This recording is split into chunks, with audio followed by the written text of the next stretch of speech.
बुरी खबर, और ये बुरी खबर इस वक्त आ रही है अरुणाचल प्रदेश में बॉर्डर पर भारत चीन सैनिकों का आमना सामना। इस वक्त की बड़ी खबर, दोनों सेनाओं के बीच एलएसी को लेकर हुआ विवाद। पिछले हफ्ते एलएसी पर हुई घटना की जानकारी आई सामने।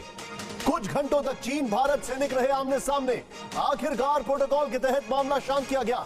पूरा मामला क्या है, आइए जरा तेजी से आपको बता दें। इस वक्त की बहुत बड़ी खबर है, यानी चाइना जो है वो नहीं मान रहा है, चीन है कि मानता नहीं। यहां पर सीधे प्ले करें, यहां पर बहुत बड़ी खबर आपके सामने। अब अरुणाचल में शैतानी साजिश। पिछले हफ्ते चीन सैनिक एलएसी क्रॉस पर भारत की तरफ आए थे, क्रॉस कर भारत की तरफ आए थे। इसको करेक्ट कराएं, नेक्स्ट चेंज करें इसको। यहां पर ड्रैगन की सीना जोड़ी। अरुणाचल प्रदेश में चीन के करीब 100 सैनिक तिब्बत की तरफ से घुसे। 100 सैनिक तिब्बत की तरफ से घुसते हैं। नेक्स्ट चेंज करें। पेट्रोलिंग के दौरान तवांग सेक्टर में भारत ने चीन के सैनिकों को रोका, यह हमारे पास इंफॉर्मेशन है। नेक्स्ट चेंज करें। यहां पर चीनी सैनिकों ने खाली बंकरों को नुकसान पहुंचाने की कोशिश की, रिपोर्ट्स ये कह रही हैं। कमांडर स्तर की बातचीत के बाद भारत चीन के बीच मामला सुलझा है। मैं चाहूंगा ये जो वॉल है इसको शॉर्ट्स के साथ सीधे सुमित के पास है। सुमित, शॉकिंग रिपोर्ट है, क्या क्या जानकारी आपके पास आ रही है? पिछले हफ्ते तवांग में चाइना ने फिर घुसपैठ की कोशिश की।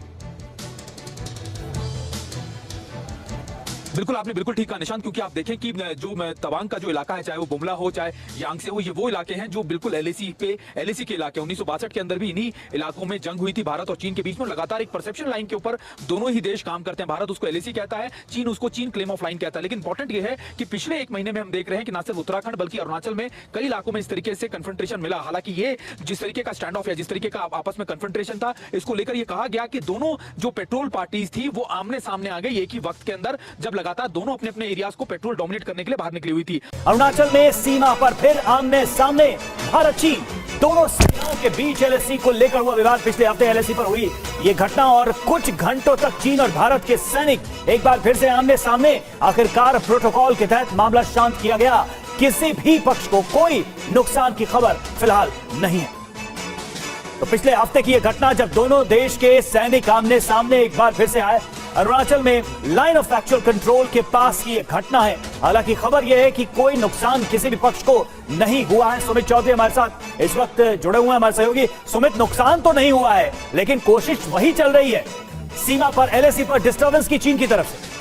देखिए, बिल्कुल आपने ठीक कहा, क्योंकि अभी ऐसी खबरें हमें लगातार कई इलाकों में सुनी थी। ईस्टर्न लद्दाख में खासतौर पर अभी आपको याद होगा कि भारत और चीन के बीच में 13 राउंड की कमांडर कॉन्फ्रेंस भी होनी है। हालांकि अरुणाचल प्रदेश में जो इंसिडेंट हुआ है इसमें किसी तरीके का नुकसान नहीं हुआ, लेकिन कहा जा रहा है कि दोनों देशों के पेट्रोल एक ही समय के ऊपर एक ही लोकेशन पर पहुंच गए थे, जिसको लेकर ये स्थिति पैदा हुई। हालांकि जो लोकल प्रोटोकॉल्स हैं, जिसमें कमांडर लेवल का जो ऑफिसर है कर्नल लेवल का, उससे ये रिजॉल्व करने की बात की गई। दोनों कमांडर लेवल में बातचीत की और उसको सॉल्व किया गया।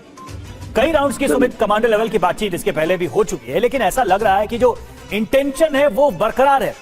क्या बातचीत का कहीं कोई असर नहीं हो रहा? देखिए रवि, एक इम्पोर्टेंट बात यह है कि दोनों देशों में खासतौर पर जब ईस्टर्न लद्दाख की बात करते हैं, उसके अलावा न सिर्फ अरुणाचल में बल्कि कई दूसरी लोकेशन में इसी तरीके के एग्रेसिव पेट्रोल चीन की तरफ से बढ़ते जा रहे हैं। और यही वजह है कि लगातार जो कन्फ्रंट्रेशन है वो बहुत ज्यादा बढ़ रहा है। और अभी कहा यह जा रहा है कि अरुणाचल में भी कुछ ऐसी स्थिति बनती थी, लेकिन दोनों ही देशों के जो कमांडर्स हैं, लोकल कमांडर्स, उन्होंने आपस में बातचीत की और उसके बाद दोनों के दोनों लोग जो है वो इस मैटर को रिजॉल्व करके आपस में वापस लौट गए। लेकिन सुमित, जरा इस बात की भी जानकारी दीजिए, ये भी बताइए कि आखिर टेंशन जो है, विवाद क्यों देखने को मिला? क्यों आखिर दोनों देशों के सैनिक आपस में भिड़े? हालांकि विवाद बाद में सुलझ गया। देखिए, किसी तरीके की आपस में किसी तरीके का डैमेज है, किसी तरीके का गतिरोध नहीं हुआ। ये इसलिए भी होता है क्योंकि अंजलि ये दोनों जो है, क्योंकि एलएसी में जो है वो परसेप्शन लाइन है। चीन अपनी क्लेम ऑफ लाइन मानता है, इंडिया अपनी एलएसी मानता है। लेकिन इंपॉर्टेंट ये है कि इसको लेकर खासतौर पर, क्योंकि इंपॉर्टेंट ये है कि चीन को हमेशा ये लगता है कि वो जो परसेप्शन लाइन है उसको भारत माने। तो दोनों ही देशों में परसेप्शन लाइन को लेकर काफी ज्यादा कह सकते हैं कि मिसअंडरस्टैंडिंग है। और इसको लेकर आमने चीज खुद भी ये कई बार जाती है कि जब तक कि परसेप्शन लाइन को लेकर क्लैरिटी नहीं होगी दोनों देशों के बीच में, तब तक इस तरह की कन्फ्रंट्रेशन, इस तरीके की चीजें हम देखते रहेंगे। अंजलि, सुमित, आगे जो बैठक होनी है कमांडर लेवल की, क्योंकि इसके पहले भी कई बैठकें हो चुकी हैं और उसमें लगातार इसी बात पर चर्चा चल रही है कि किसी भी तरीके से इस टेंशन को जो है वो कम किया जाए। पिछले हफ्ते का जो इंसिडेंट है जिस पर आप जानकारी दे रहे हैं, आगे की बैठक में क्या ये मुद्दा भी उठेगा? इस मसले पर भी बात होगी? देखिए, निश्चित तौर पर हालांकि अभी जो बैठकें होनी है वो सिर्फ ईस्टर्न लद्दाख के ऊपर होनी है। इसके अलावा कोई चीज इसके ऊपर डिस्कस नहीं होगी। अब इम्पोर्टेंट ये है कि मोटे तौर पर अगर आप देखें कि इस तरीके की कन्फ्रंट्रेशन का मकसद या इसलिए भी है क्योंकि चीन चाहता है कि ऐसे कन्फ्रंट्रेशन पॉइंट ज्यादा से ज्यादा बन सके ताकि वो अपनी चीजों को भारत से थोप सके। सुमित, एक चीज और बताइए, ये जहां पे अभी ये कन्फ्रंट्रेशन की खबर आ रही है, इस पॉइंट के बारे में कोई जानकारी, कोई हिस्ट्री ऐसी रही है यहाँ पर?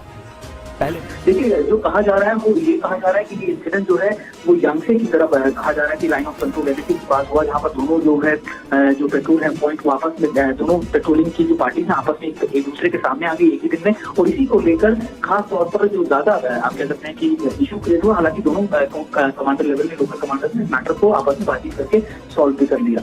हालांकि सुमित, ये थोड़ा अचरज का है विषय, क्योंकि दोनों देश पहले ही इस पूरे मामले की गंभीरता देख चुके हैं और जो